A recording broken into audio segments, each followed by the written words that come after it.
अस्सलामुअलैकुम। तो कैसे हैं आप सब लोग। चादर वाली सरकार की एक और वीडियो के अंदर आपको खुशामदीद। आज ही हम फाइनली अपने टीवी शोज़ के रिव्यूज़ की एपिसोड सीरीज स्टार्ट करने लगे हैं। तो सबसे जो पहली टीवी सीरीज़ है वो बेसिकली नेटफ्लिक्स की एक टीवी सीरीज़ है द वॉचर के नाम से। द वॉचर बेसिकली जी जहाँ तक मेरा ख्याल है पूरी देखने के बाद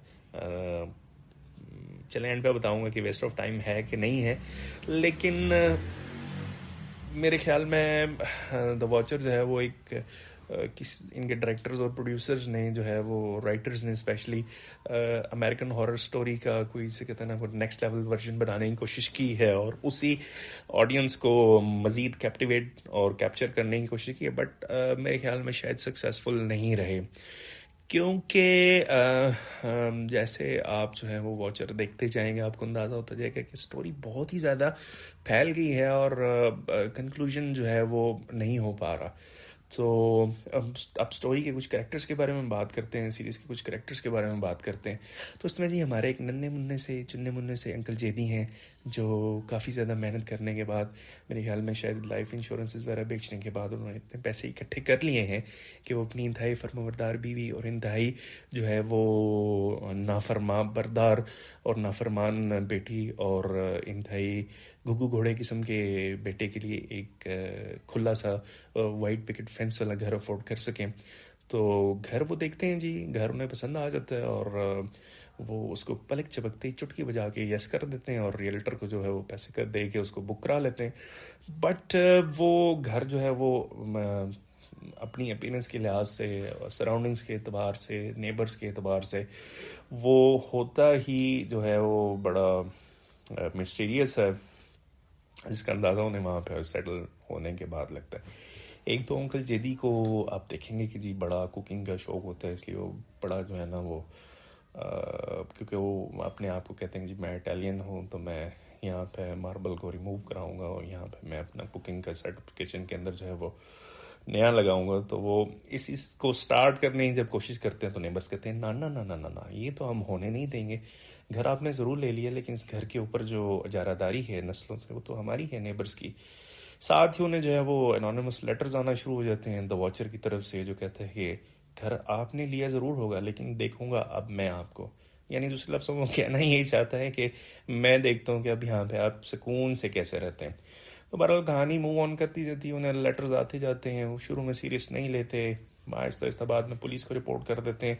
पुलिस भी कोई अजीब सी हॉरर मूवीज़ के अंदर होता है ना कि आप एक जो मिस्टीरियस एलिमेंट होता है, फ़र्ज़ करें अगर पुलिस कोऑपरेट नहीं कर रही है और नॉन कोऑपरेटिव एटीट्यूड जो है पुलिस का वो समहाउ किसी और पार्टी को फेवर कर रहा होता है। बट आप at the end of the day जब सीरीज फिनिश करेंगे आप देखेंगे कि क्योंकि इस सीरीज़ का कंक्लूजन नहीं हो पाया तो वो सारी जो पिछली 1 से लेके 7-8 एपिसोड तक या जो पहली 4 एपिसोड्स कह लें उसमें जितनी भी बार ये पुलिस के पास की हैं वो मेरे ख्याल में बड़ा ही एक वीक लिंक था इन माय ओपिनियन।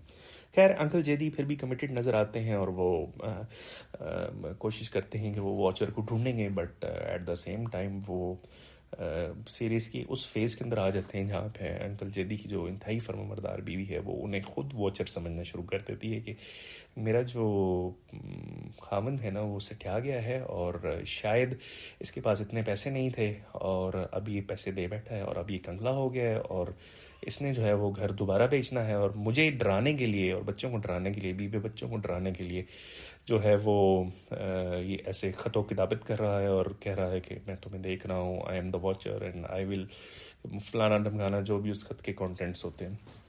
खैर इसी इसनाम में वो सिक्योरिटी वगैरह भी हायर करते हैं ताकि डिजिटल कैमरास की मदद से, सीसीटीवी कैमरास की मदद से वो देख सकेंगे कि कोई ऐसी मिस्टीरियस एक्टिविटी होती है तो हम उसको कैच कर लें और इस वॉचर वाली कहानी को ख़त्म कर दें। बट वो ऐसा होता नहीं, उनकी जो इंतहाई नाफरमानदार बच्ची होती है वो जो सिक्योरिटी कैमरा वाला लड़का होता है उसे पसंद आ जाता है और वो दोनों आपस में प्यार की पिंगे चढ़ाना शुरू कर देते हैं। तो जब वो आपस में इस तरह की हरकतें शुरू कर देते हैं तो जो कि अंकल जेती होते हैं वो तो बड़े स्ट्रिक्ट होते हैं, वो तो कहते हैं कि ये तो हमारी जो है वो ख़ानदानी रवायात के ख़िलाफ़ है कि मेरी बच्ची जो है वो ऐसी हरकतें करती फिर रही हैं।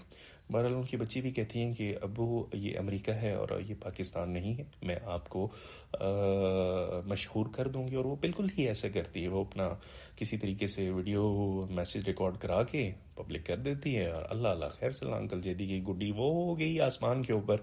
और पूरी दुनिया बशमूल उनकी बीवी के उनको शक की निगाह से देखना शुरू कर दी। उनकी बीवी कहती है चूँकि मेरी बेटी ने बिल्कुल ठीक कहा है कि अमेरिका है पाकिस्तान नहीं है, चले आप अपना बोरिया बिस्तरा बांधे और दफ़ा हो जाएं इस घर के। तो वो घर से निकल जाते हैं, तो वो बड़े अपसेट हो जाते हैं कि अब मैं करूँ तो करूँ क्या, जाऊँ तो जाऊँ क्या। ये वाचर तो जो है वो उनके असाब पर सवार हो गया है। खैर इन अ नटशेल जी वो कोशिशें बड़ी करते हैं। एक टाइम ये आता है कि वो जो रियल्टर होती है वो उसका कोई प्लॉट डिसाइफर करते हैं, उसको डिकोड कर लेते हैं कि actually she was the one जिसने जो है वो खुद ये घर लेने के लिए ये सारा वॉचर वाला फिनोमेना रचाया। लेकिन at the end of the day वो भी नहीं निकलेगा। आप ये सीरीज़ देखते हैं, कुछ स्पॉयलर्स हैं इसके अंदर, जो लोग ये सुन रहे हैं वो या तो ना सुने, बट मैं थोड़ा सा इसको ओवरव्यू देने की कोशिश कर रहा हूँ कि अंकल जैदी कितनी मुश्किल में इस सारी इस सीरीज़ के दौरान रहे हैं।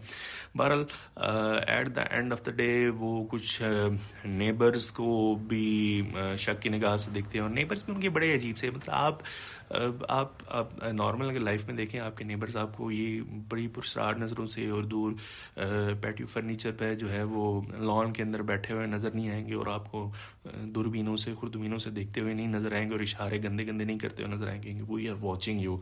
ऐसा कहाँ पे होता है मतलब। बहरहाल इस सीरीज़ के अंदर तो अंकल जैदी को बड़ी मुश्किलात का सामना करना पड़ा। खैर फाइनली अंकल जैदी 2-3 प्लॉट्स को कंस्पिरेसी समझ के बताने की कोशिश करते हैं बट वो निकलते नहीं हैं। तो सीरीज़ इसी तरह चलती जाती है व्यूअर्स। लेकिन जो मेन क्रक्स था कि इस सीरीज़ को किसी हतमी क्या कहते हैं इंजाम तक पहुंचाना चाहिए था, कंक्लूजन की तरफ पहुंचाना चाहिए था एज अ मिस्ट्री और हॉरर थ्रिलर, वो नहीं हो पाया। शायद इसके राइटर्स डायरेक्टर्स प्रोड्यूसर इंसाफ नहीं कर पाए। टाइम पास करने के लिए वक्त थोड़ा सा, if you have free time at your disposal आप ज़रूर देखें इसको, बट जो कि एंड पे कंक्लूजन नहीं है इतना, तो I will say that this the end of this series is going to disappoint you for good. तो अभी के लिए इतना ही जी। और ये एक शॉर्ट रिव्यू था। This is my first attempt at reviewing TV series and TV shows.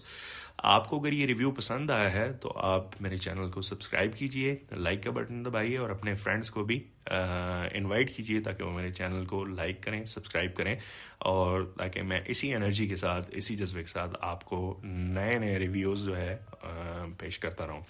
अगली एपिसोड तक के लिए जी अल्लाह हाफिज़।